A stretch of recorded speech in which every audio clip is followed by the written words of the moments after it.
আর বলে বেরিয়েছে তৃণমূল নাকি চুরি করেছে, তাই ওরে তৃণমূল চুরি তো তোর থেকে শিখেছে, তৃণমূল চুরি করতে জানতো না। আজকে তুই পালিয়ে গেছিস আসল কাজটা করে বিজেপিতে, যাতে সিবিআই না ধরে, যাতে ইডি না ধরে।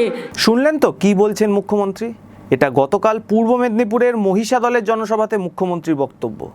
আসুন মুখ্যমন্ত্রী যা বলছেন তা একটু ভালো করে বুঝে নিই। মুখ্যমন্ত্রী বলছেন তৃণমূল চুরি তো তোর থেকে শিখেছে। প্রথমত এই তুইটা কে? এই তুইটা হলেন শুভেন্দু অধিকারী। দ্বিতীয়ত মুখ্যমন্ত্রী বলছেন তৃণমূল চুরি করতে জানতো না, কিন্তু এখন শিখে গেছে। অর্থাৎ তৃণমূল যে চুরি করে এবং করছে এটা মেনে নিতেও মুখ্যমন্ত্রীর কোনো অসুবিধা নেই, লজ্জাও নেই। সুতরাং তৃণমূল চোর। তৃতীয়ত শুভেন্দু যে চুরি করেছে সেটাও মুখ্যমন্ত্রী বলছেন। যেমনই হোক একসময় চোরে চোরে মাসতো ভাই তো। চতুর্থত বিজেপিতে জাম্প মারলে নাকি চুরি করেও এডিসিবিআইয়ের হাত থেকে রেহাই পাওয়া যায়। ঠিকই তো, আমরা তো কবেই বলেছি মমতা মোদির সেটিংয়ের জন্যই পিসি ভাইপো আজ জেলের বাইরে আছে, তাই না ম্যাডাম?